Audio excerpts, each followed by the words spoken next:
पांडे अखिल भारतीय जनसंघ का इस समय राष्ट्रीय अध्यक्ष के दायित्व में हूँ। मेरे बगल में श्री राकेश कौल गुरखा जी हैं, ये हमारे राष्ट्रीय महामंत्री हैं। उनके बगल में श्री जगदीश शास्त्री जी हैं, ये हमारे राष्ट्रीय सचिव हैं। आपका केंद्र श्रीनगर जम्मू कश्मीर है, आपका केंद्र मुंबई है और आपका केंद्र दिल्ली है। श्री देश कुमार कौशिक जी हमारे राष्ट्रीय उपाध्यक्ष हैं। अखिल भारतीय जनसंघ है, किस उद्देश्य से करता है? आज की प्रेस कॉन्फ्रेंस किस हिसाब से रखी गई? अखिल भारतीय जनसंघ की स्थापना 1951 में डॉक्टर श्यामा प्रसाद मुखर्जी जी ने की थी। उनके शिष्य और सहयोगी रहे आदरणीय बलराज मधोक जी ने इसे कंटिन्यू रखा और स्वतंत्र भारत का यह पहला राष्ट्रवादी मंच है जिसने देश में देश की राजनीति की शुरुआत की। भारत भारतीय नीतियों के अनुरूप चले, भारत भारतीय नेताओं के अंतर्गत शासित हो और यह जनसंघ का उद्देश्य था। उस उद्देश्य में हम अंशतः सफल हुए हैं, पूर्णतः अभी सफल नहीं है। पूर्णतः सफल की लड़ाई चल रही है।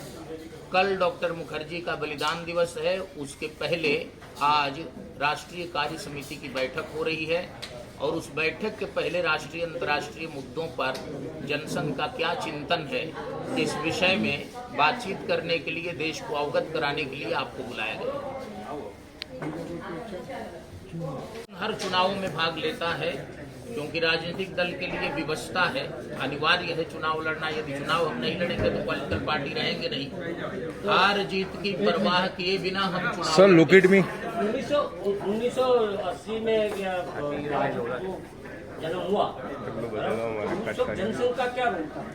आधा भाग जो है जनसंघ का निकल कर सर ये बाजू दल बदल हो जाते हैं ना, तो दल बदल हो जाते हैं तो आधा भाग जो है वाजपेयी जी के नेतृत्व में भाजपा बन गया और बलराज मधोक जी जो इसके फाउंडर लीडर थे, डॉक्टर मुखर्जी के राइट हैंड थे, उन्होंने इसका पहला मैनिफेस्टो ड्राफ्ट किया था। पहली बार श्री राम जन्मभूमि का मुद्दा 1961 में लोकसभा में उन्होंने उठाया था। पूरी कश्मीर नीति और ये एबोलिशन ऑफ 370 ये उन्होंने बनाया था और डॉक्टर मुखर्जी ने उनके कारण जाकर जनसंघ की नीतियों को आत्मसात करके श्रीनगर में वो किया। तो इसलिए उनके नेतृत्व में जनसंघ कंटिन्यू है कि भारतीय जनता पार्टी जनसंघ को अलग कर रही है। भारतीय जनता पार्टी जनसंघ से अलग है ही है, वो तो जनसंघ से कट कर जनता पार्टी बने है ना। वोट बैंक जनसंघ के आधार से लिए, आरएसएस के आधार से। ठीक बात है। आज का ये बुलाने का मतलब क्या है? क्या बुलाने का? आज संघ का जो बुला है, आपकी बैठक जो रखी है उसका मकसद क्या है? वो तो बताया ना कि राष्ट्रीय अंतर्राष्ट्रीय विषयों पर जब पूरा विश्व युद्ध की विभीषिका झेल रहा है और लग रहा है कि अंतहीन युद्ध है और भारत कई मोर्चों पर शत्रुओं से घिरा हुआ है, तो इस विषय में भारत के लोगों को, देश के लोगों को किस प्रकार संगठित होना चाहिए, हम भी एक स्टेक होल्डर हैं। इसलिए हम अपनी बात रखने के लिए, देश को बतलाने के लिए आप लोगों की सेवा। आप बीजेपी को सपोर्ट करते हैं? हम किसी दल को सपोर्ट नहीं करते। देश के लिए जो अच्छी नीतियां हैं उसका हम सपोर्ट करते हैं, चाहे वो कोई दल हो।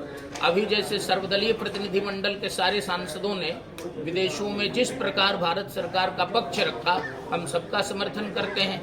उसमें थोड़ी देर के लिए ओवैसी जी भी ठीक हैं, अभिषेक बनर्जी भी ठीक हैं और श्री शशि थरूर जी भी ठीक हैं। तो हम सबका समर्थन, हम मुद्दों पर समर्थन करते हैं। तो क्या लाल कृष्ण आडवाणी और मुरली मनोहर जोशी आपके समर्थन में है? लाल कृष्ण आडवाणी जी और मुरली मनोहर जोशी जी ने ही तो जनसंघ से अलग होकर भाजपा बनाया था और वो लोग इस समय राजनीति में नहीं। गुजरात में अभी ग्राम पंचायत का जो इलेक्शन चल रहा है, आज के दिन जहाँ वोटिंग हो रहा है, उसके अंदर क्या आपके कोई प्रतिनिधि खड़े हैं? ग्राम पंचायत में हम लोग नहीं रहे, विधानसभा लोकसभा में 2027 में आने वाले गुजरात के इलेक्शन में उसमें रहेंगे। आपकी क्या भूमिका रहेगी? हमारी सीट पे आप खड़े रहोगे? हम सकारात्मक विपक्ष की भूमिका में भी हैं पूरे देश में और उसी भूमिका में हम रहेंगे। सत्ता पक्ष का राष्ट्रवाद के लिए सहयोग करते रहेंगे, चाहे सड़क पर रहें, चाहे संसद में और चाहे विधान मंडलों में। और रह गई सीट की बात, तो वो हमारी प्रदेश कमेटियां तय करती हैं। कहीं हम 5 पर भी लड़कर संतुष्ट रहते हैं, कहीं 50 पर भी लड़कर। आप किस पार्टी को समर्थन करेंगे? हम किसी पार्टी को नहीं, देश को समर्थन करते हैं, देश को समर्थन करते हैं। आपकी विचारधारा क्या होगी? हमारी विचारधारा राष्ट्रवाद है। आज के युवाओं को संदेश क्या देना? आज के युवा जो हैं वो बड़े अच्छे हैं, पढ़े लिखे हैं, देश के लिए कुछ करना चाहते हैं लेकिन आज के जो नेता हैं वो युवाओं को दिशाहीन कर रहे हैं। आज के युवाओं को ये संदेश है कि वे संगठित समाज की स्थापना में, उसकी संरचना में अपना योगदान दें और दिशाहीन राजनीतिक दलों से बचें। कैंपस को पॉलिटिक्स का अड्डा न बनाएं, अखाड़ा न बनने दें। आज की स्थिति में भाजपा सरकार में सनातनियों की क्या स्थिति है? बहुत अच्छी नहीं है। तो आप इसके सामने उम्मीदवार खड़ा रखेंगे भाजपा के सामने? हाँ करेंगे, कुछ सीट पर तो करेंगे ही, निश्चित करेंगे। सर, आप ग्राम पंचायत के इलेक्शन नहीं लड़ना चाहते हो, लेकिन वहीं से ही तो शुरुआत होती है विधानसभा और लोकसभा की। अगर आप उसी को छोड़ दोगे तो विधानसभा में आप कैसे? आपका प्रश्न बहुत सही है, लेकिन उसकी भी एक रणनीति है।